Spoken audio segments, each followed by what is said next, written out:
Саламатсыздарбы урматтуу подкаст уктуруусунун угармандары, сиздер менен бүгүн жолугуп турганыбызга аябай кубанычтабыз. Кыргызстандагы дин изилдөө борбору жана Search for Common Ground эл аралык уюмунун каржылоосунда подкаст уктуруубузду даярдамакчыбыз. Ал үчүн биз Сүйөркулов Улукбек Сүйөркулович агайды конокко чакырганбыз. Агай, саламатсыздарбы, рахмат чоң. Бүгүн биз сизди чакырганыбыздан максат Кыргызстандагы өзүңүзгө белгилүү дин тутуу эркиндиктери, жалпы эле адамдардын укуктары боюнча көп эле маселелер көтөрүлүп келет да. Ошону улам бүгүнкү күндө Кыргызстанда дин тутуу эркиндиги боюнча оюңузду бөлүшө кетсеңиз. Кыргызстанда эгемен учурдан тартып эле азыркы учурга чейин 7 миллиондон ашык эл жашайт. Анын ичинде диний ишенимдеги адамдардын жалпы санынан 80% мусулмандар түзөт, ал эми 20% бөлөк диний азчылыктар түзөт. Алардын ичинен динге такыр ишенбегендер, атеисттер, агностиктер жана башкалар. Бул боюнча атайын өлкөдө дин комиссиясы түзүлгөн. Ал 96-жылы негизделген. Азыркы учурга чейин уруксат берүү, көзөмөлдөө, көз салуу мамлекеттик иш-чараларын өткөзүп келүүдө.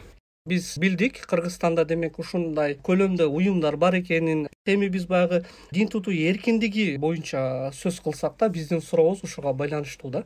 Дин тутуу эркиндиги боюнча Кыргызстанда мамлекеттик деңгээлде светтик өлкөбүз, эч кандай чектөө жок. Мамлекет эч кандай куугунтук кылбайт. Мамлекет өз жарандарына жана Кыргыз Республикасынын аймагында жашаган улуту бөлөк, же диний тутуму бөлөк, же чет элдик жарандар, же улут жарандыгы жок жарандарга деле тең укуктуктуу мүмкүнчүлүк берген. Эч кандай мамлекеттик деңгээлде бир динди таңуулаган саясат жүрбөйт. Ошондуктан Кыргыз өлкөсүнүн аймагында дин эркиндиги орто деңгээлде эле деп баа бере алабыз. Негизи эркин деп айта алабызбы дин тутуунун? Толук эркин деп айтуу кыйын, бирок эч кандай чектөөлөр мамлекет тарабынан бир тутунган динге куугунтук жок.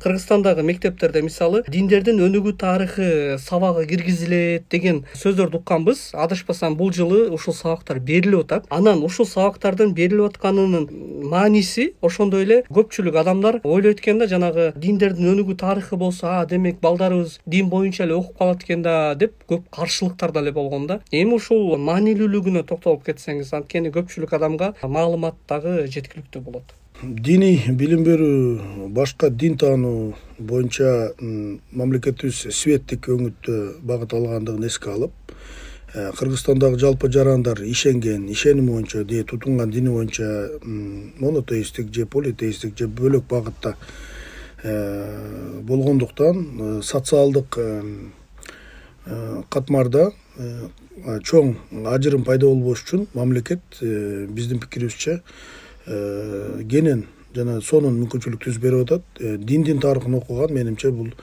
мамлекеттин саясатына карама каршы келбейт. Себеби адамзаттын өнүккөндөн бери жаратканга болгон ишеними, алар адамдын ички туюму, жан дүйнөсү, ички сезими бүт дин менен байланышкан болушу ыктымал. Же тескерисинче жаратканга ишенбейт, ал эч кимге ишенбейт, болгону ушул кандай кабылдаса ошондой болушу ыктымал.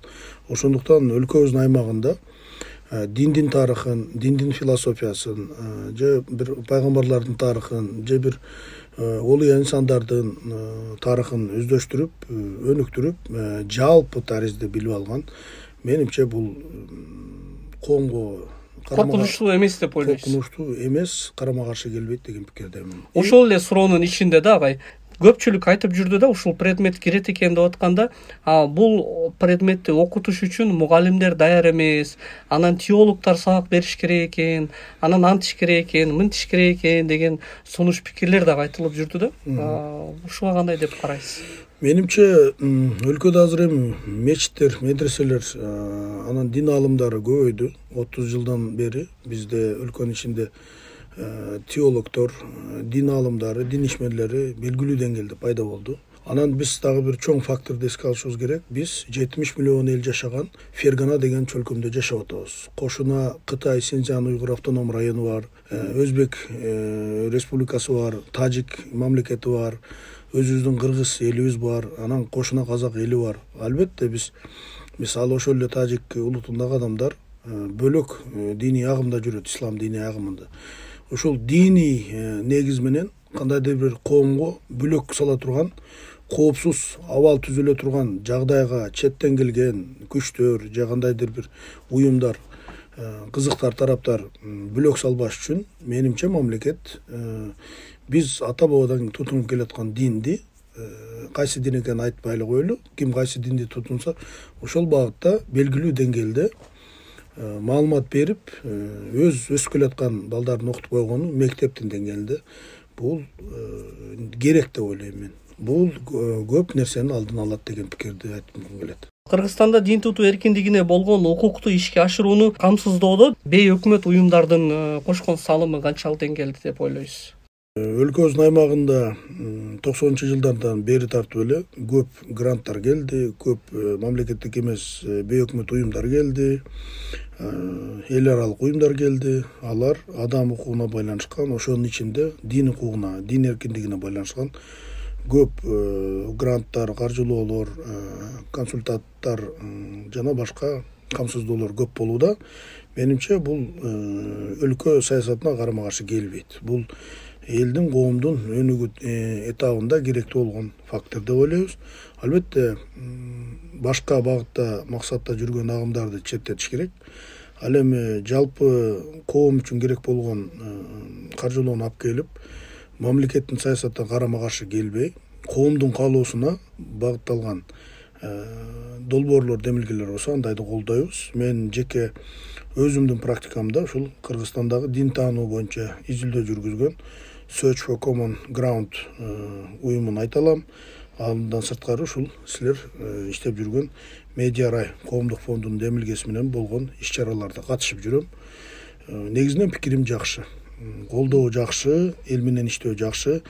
Өлкөнүн баардык катмарын камтай албаса дагы белгилүү бир деңгээлде коомчулукка жеткиликтүү болуп атат деп эсептейсиз. Оң таасирин берип иш алып барууда мен сиздердин максаттарыңыздар менен тилектешмин. Эл аралык уюмдардын каржылоосу менен бизди азыр жогоруда дагы айтып кеттиңиз. Мындан сырткары дагы дин тутуу эркиндигине байланышкан башка долбоорлорду дагы мисал келтире аласызбы? Жакын аралыкта байкабадым. Бирок мындай жанагы чакан аудиториялар менен иштеген уюмдарды көп эле байкап жүрөбүз. USAID проектisi менен эгер айтса мүмкүн болсо, жана ошол Евросоюздун каржылоосунда жүргөн көп эле уюмдар келип иштеп атат. Коомдун кайсы бир катмары менен иштеп, мисалы аялдардын укугу, аялдардын дин укугу, же жана жашы жете элек балдардын укуктары, же жашы өтүп калган кары аксакалдардын укуктары, же диний азчылыкты камтып алган, бирок коомдо өзүнүн орду бар инсандар менен да жекече иштеген уюмдар көп экенин билебиз. Менимче булардын коомго кошкон салымы терс эмес, оң деп баалайм. Керек деп баалайм. Рахмат. Мамлекеттик конфессиялык мамилелерди чыңдоодо алып барылып жаткан иштер боюнча токтолуп кетсеңиз. Кыргызстанда диний көп түрдүүлүк 91-жылы Союз ураган эгемендик жолго түшкөндөн тартып эле пайда болгон. Конституциябыздагы дин тутуу эркиндигин берип, ошол эле маалда дин менен мамлекеттик башкарууну эки башка ажыратып, секулярдык өлкө экенин ачык белгилеген мамлекет башчысы ошол эле багытта азыр деле тутунуп келип атабыз. Негизинен мамлекеттин багыты туура. Менимче мамлекетте түрдүү коомдун өкүлү жашап аткандан кийин, түрдүү дин тутуп аткандан кийин бир динди тутуп алып, бир багытка кетип калган фактор бул жакшылыкка алып барбайт деген ойдомун. Себеби Кыргыз Республикасынын аймагында 86дан ашык этностор жашайт. Алардын ар биринин өзүнүн көз карашы, калыптанып калган тарбиясы, дүйнө таанымы бар. Ошондуктан бардыгына бирдей шарт түзүп берүү максатында мамлекеттин жүргүзгөн саясатын бүтүндөй туура деп эсептейм. Бүгүнкү күндө Кыргызстанда 2200 бүгүнкү күндө Кыргызстанда 2200дөн ашык диний уюмдар бар экени бизге маалымды. Алардын коомчулукта толеранттуулукту жайылтууда жана баарына бирдей тең укуктуу мамиледе болууда кошкон салымы кандай деп ойлойсуз? Мисалы үчүн ар бир ошол динди карманган же болбосо ар кандай ишенимде болгон адамдардын дагы Кыргызстанда жашап аткандан кийин кайсыдыр бир деңгээлде ошол биздин маданиятыбызга, биздин ошол өнүгүү баягы жолубузга карата жасаган бир кадамдары болот да. Вот ошолор боюнча дагы токтолуп өтүп кетсеңиз. эми негизи если ыйык китептерди эми өзү коом экиге эле бөлүнөт да. Адам жаратканга ишенген адам бар, анан жаратканга деги ишенбеген адам бар да. Анан ал ишенген адамдардын ичинде классификациялап бөлүп дини боюнча, багыты боюнча, канча кудайы бар, кандай багыт, эмне китеп дегендей бөлүнүп кетет. Негизинен менин жеке пикирим, адам жаратканга ишенип, жаратуучу бар экенин таанып, анан эгер дин менен жашаса, өмүрү, жашоосу, турмушу тартип менен өтөт деген пикирдемин. Ал кандай дин болбосун, кандай багыт болбосун, анын адамдын жеке ушул социумдун, индивиддин же бир инсандын, личносттун жашоосунда дин олуттуу салым кошот деген пикир. Мен суроого дагы тереңирээк токтолуп өтүп кетсем да, агай. Биз бул жерде айтып атабыз, ошол ар кандай диний ишенимдеги же болбосо ошол биздин баягы 2200дөн ашык диний уюмдар бар деп атпайбызбы? Алардын ошол биздин жанагы жалпы биз менен тилектештикте жанагы маданий иш-чаралар болушу мүмкүн. Ар кандай баягы өздөрүнүн каада салттарына ылайык болушу мүмкүн да, бирок ошолордун мисалы жалпы эле коомчулукка кошкон салымы кандай деп ойлойсуз? Эми угуп эле жүрөсүз, ар кандай иш-чаралар болот, башкалар болот, алардын эле максаттары болот да, жөндөн жөн эле өтпөйт да. Мисалы айтайлык, өлкө ушул чек ара маселеси боюнча мына жакынкы эле жылдарда болуп аткан чоң инциденттер болду, өлкө элин козгогон. Ушундай жагдайларда дин ишмерлери салым кошкон учурлар көп. Биримдикке чакыруу боюнча. Биримдикке ынтымакка чакыруу боюнча. Мисалы ошол эле бул диний фактор менен адамдарды араздаштырып эмес, адамдарды бириктирүүгө дагы бул өтө чоң күч да. Ошондуктан мисалы ушул мечиттердин, имамдардын, дин ишмерлеринин кошуп койгон салымдарын көп эле байкайбыз.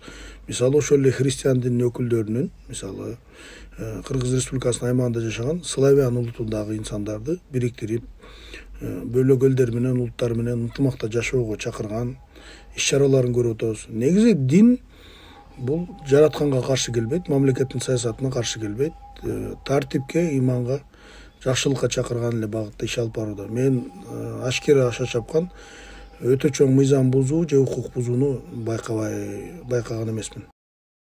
Биздин бүгүнкү подкаст уктуруубуз ушул менен аягына чыгып баратат. Сизге ошол жалпы биздин угармандарыбызга өзүңүздүн ой пикирлериңиз болсо айтып кетсеңиз болот. Өлкө президенти Садыр Жапаров Кыргызстандын диний чөйрөдөгү мамлекеттик саясатынын 21-26 жылдарга концепциясына кол койду жарлыкка. Ушул багытта эми өлкөбүзгө биз 7 миллиондон ашкан эл жакынкы 5 жылдыкка чоң олуттуу экономикалык, коомдук, саясий жетишкендикке жетейли, багытталайлы деген багыт койду. Ошондуктан азыр дин эркиндиги жөнүндө дагы жаңы мыйзам долбоор даярдалып келип атат. Менин оюмча азыр коомдук талкууда бул өкмөттүн расмий сайтында да турат.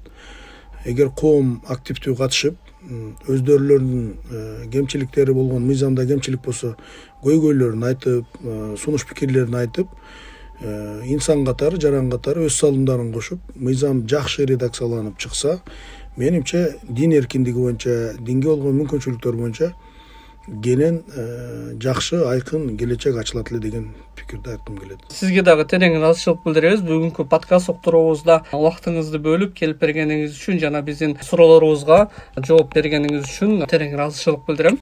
Подкаст уктуруубуздун угармандары, ушуну менен биздин бүгүнкү уктуруубуз аягына чыкты. Ал үчүн биз бүгүнкү коногубуз Сүйөркулов Улукбек Сүйөркуловичке терең ыраазычылык билдиребиз. Ошондой эле биздин демөөлчүлөрүбүз Кыргызстандагы дин изилдөө борбору жана Search for Common Ground эл аралык уюмуна терең ыраазычылык билдиребиз. Сиздер менен подкаст уктуруусунда мен Атабек Арипов болдум. Кайрадан подкаст уктурууда жолугушканча сак саламатта калыңыздар.